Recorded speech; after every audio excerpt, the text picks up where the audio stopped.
Who's the most popular politician on the left? AOC? I don't know. One of, but who's, Bernie is, Bernie, yeah. Bernie is, I mean, he's not a capitalist, No, he's not. And he's also not president. But never would be. But neither is Mamdani. No, but he will be featured in the campaign commercials. But they're going to feature people, they boogeyman everybody. Yeah, but you don't have to boogeyman him. He does it to himself. But they'll do it regardless. Nancy Pelosi, Hillary Clinton, Gavin Newsom. Yeah, but they make anybody into boogeyman. It has. I think it was just have more weight when it's real. I mean, when you can really show it. And on the other side, you have the guy running in New York, Mamdani, right? Okay, who's like a straight up communist. I mean, he is. He talks about, the things that communists say. I mean, he wants free grocery stores, free buses. I want him to win. You want him to win? Bill Maher is not backing off for even a second. Bill Maher absolutely torches Mamdani's socialist fantasy: free grocery stores, free buses, free schools, the whole package. And make no mistake, this was not a mild disagreement, it was a full-scale demolition. Bill Maher was sharp, relentless, and politically devastating. So if you want the raw breakdown, hit subscribe, because this one gets ugly fast. New Democrats must recognize that Zohran Mamdani is the future of the party. Unfortunately, it's the Republican Party. Get it? And if you missed his victory speech in last week's mayoral election in New York, don't worry. You'll see it in every attack ad for the next 2 years. Now, Mamdani seems like a nice guy, and I congratulate him on an extraordinary political achievement. But before the whole left side of the country catches socialism fever, let's listen to the other big winner in last Tuesday's election, Virginia Governor-elect Abigail Spanberger, who, before the 24 election, said things like, if the party didn't shift to the center, we will get torn apart. And we need to never use the word socialist or socialism ever again. Well, she was right, but they didn't listen. Typical, am I right, lady? Here Bill Maher drops the warning Democrats should be panicking over if they get drunk on the Mamdani hype and let that hard left energy define the party heading into 2028. They are not taking a risk, they are walking into a disaster, a big one, a loud one, a completely avoidable one. Sure, Mamdani message might light up activists, thrill the online left, and send progressives into celebration mode, but outside that bubble it falls apart fast. Moderates start backing away, independents get nervous, swing voters see a red flag the size of a billboard, and once that happens, the election stops being competitive and starts looking like a gift to Republicans, a gift wrapped in socialist branding and handed over with a smile. At least the party has a clear choice here, very clear. One wing is saying don't ever use the word socialist again, and one is saying, I am a democratic socialist. Clear, huh? So how do we decide who's right? Well, it turns out we don't really have to flip a coin. We have the evidence. In 2024, 13 Democrats won. In districts, Trump also won. All moderates. This isn't rocket science. All the left-leaning think tanks have done autopsies on 2024, and they all came up with the same message: move to the center. Even the New York Times, which did so much to promote woke politics, now says the partisans are wrong. Moving to the center is the way to win. Bill Maher's point is not just emotional, it is written all over the map. Voters already sent the message, and they sent it loud. They are not begging for ideological extremism, they are rewarding candidates who look normal, grounded, and electable. That is what 2024 showed. Donald Trump took North Carolina, Wisconsin, and Michigan at the top, but Josh Stein still crushed in North Carolina, while Tammy Baldwin and Alyssa Slotkin held on in states Trump won. That is not confusion, that is precision, that is voters drawing a line with remarkable clarity. They are saying we may still consider a Democrat, but not one who sounds like a walking manifesto, not one who feels like a social media trend with a campaign logo slapped on top, not one who hands the opposition an easy script and says, here, run with this. And that is the part Democrats ignore at their own peril. Online energy is loud, it is flashy, it is addictive, but it is not the same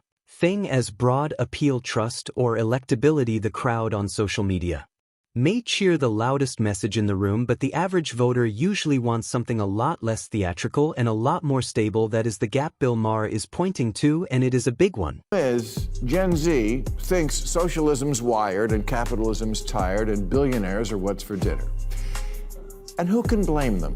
If you're 30 and still sharing a bathroom with roommates, capitalism isn't working for you. People will reject any economic system where there's strange hair on the soap.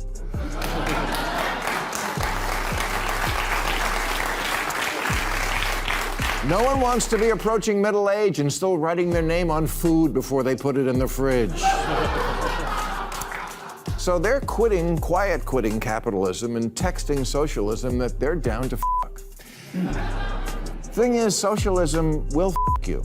Because socialism, to put it simply, just doesn't work and has never worked. Then Bill Maher drives straight into the part the left hates. Hearing socialism sounds nice when it is dressed up in moral language and sold with a smile, fairness, compassion, equality, all the usual packaging, but history has been merciless to it, absolutely merciless. Time after time these systems promise dignity and deliver dysfunction. They promise justice and deliver shortages. They promise security and deliver decay. That record matters and voters know it matters. So when Mamdani leans into that label, millions of Americans are not hearing some fresh new answer. They are hearing an old warning, a dangerous one, a familiar one, and politically that makes him a dream opponent for anyone trying to brand Democrats as reckless, radical, and completely detached from reality. Democrats, I read these, 74% are for democratic socialism. Only 16% favor capitalism. Is this going to be a country that I don't recognize in 5 to 10 years if we don't have these two pillars? If we don't, where are the Democrats going with this?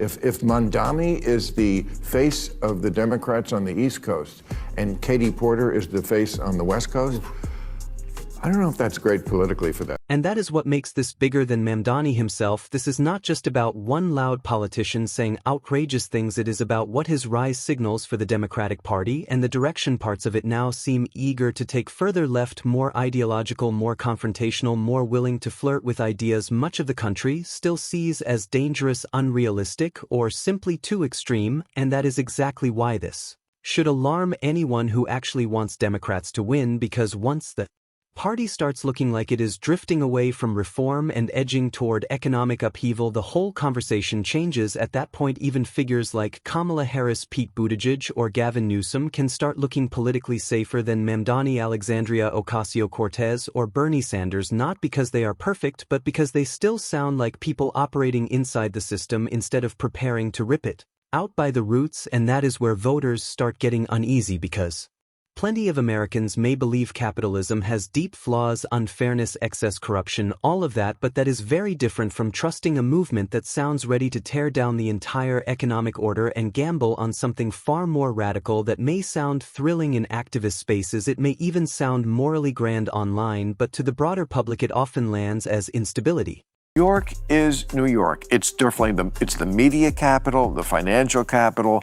It is a bellwether like no other city is in this country. So don't tell me that who the mayor of New York is doesn't matter. Let me play devil's advocate for a second. Do you think, let's say, on the seize the means of production, do you think the mayor, that one person, if he is a democratic socialist, do you think that he would have the power and influence to be able to, usher in socialism? Now some people will say, hold on, can one politician really push things that far? But that misses the point completely. This was never about one man flipping a switch overnight. That is not how this works. It moves inch by inch, policy by policy, appointment by appointment, narrative by narrative. That is how bad ideas spread. That is how fringe rhetoric becomes normal rhetoric. That is how the unacceptable starts looking familiar. And once enough people inside the party machinery are already sympathetic to those ideas, it stops being hard to sell. It starts becoming easy. That is the danger. Not one giant revolutionary leap, but a slow political drift that keeps moving left, keeps pushing harder, and keeps making yesterday's radicalism look like today's common sense.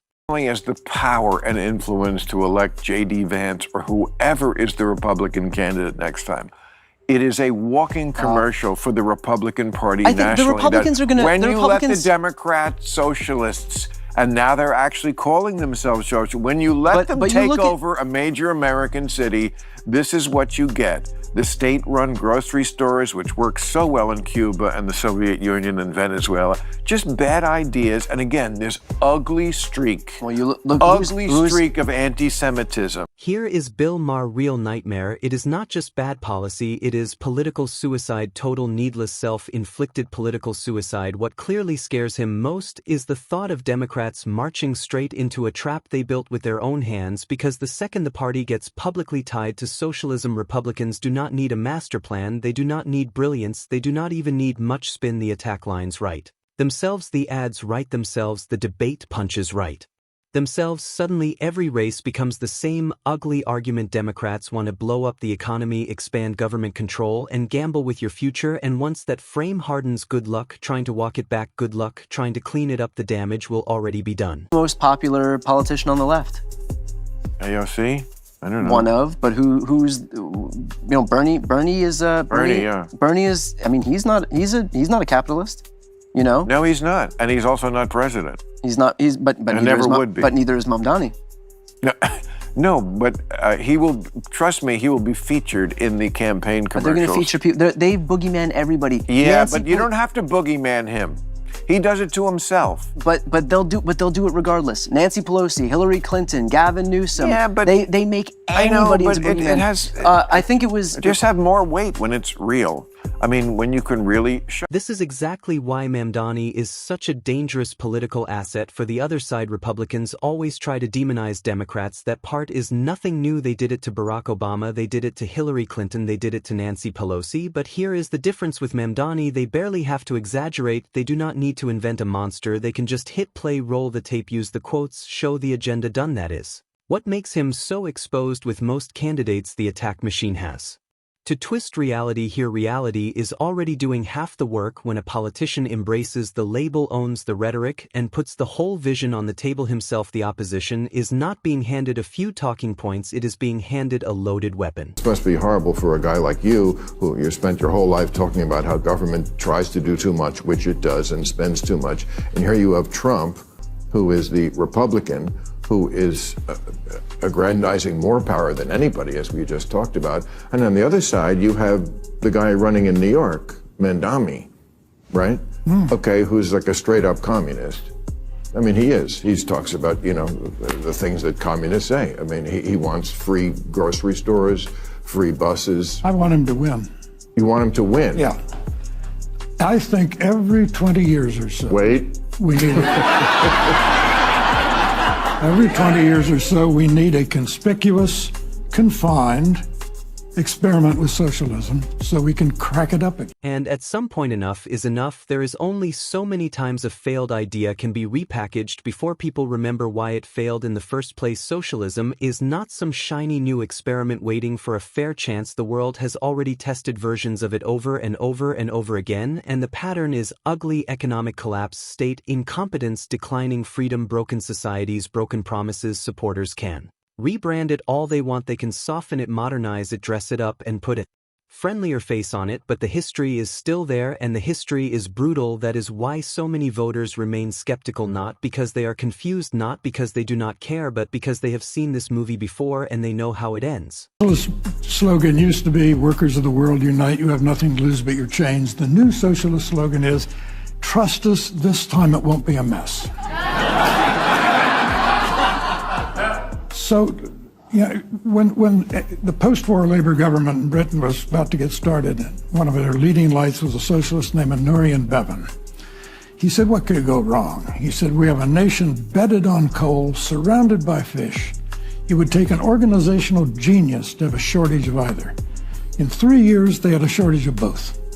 That's socialism. 10. And that is where this whole thing lands. Bill Maher is not sounding this alarm as some conservative bomb thrower on the outside. He is doing it from inside the left. That is what makes it sting. That is what makes it matter. His warning is brutally simple. If Democrats mistake activist hype for broad public support, they are going to get crushed. The signs are already there. The electoral pattern is already there. The historical baggage is already there, and the political vulnerability is sitting right in the open for everyone to see. That is what gives the whole argument its edge. This is not some mystery, it is not some hidden trap buried deep beneath the surface, it is right there blinking in giant neon lights. If Democrats want to win, they need to stop chasing socialist fantasy and start talking to the voters who actually decide elections, the voters who are not posting all day, the voters who are not living inside ideological bubbles, the voters who hear grand promises and immediately ask the least glamorous question in politics: yes, but is this actually going to work? And if the party cannot answer that question in a way that sounds credible, calm, and grounded, then all the excitement in the world will not save it, because in the end enthusiasm can make noise, but trust wins elections, and if that trust keeps eroding, the next loss will not just look bad, it will look terminal. And that is where today's video ends. If you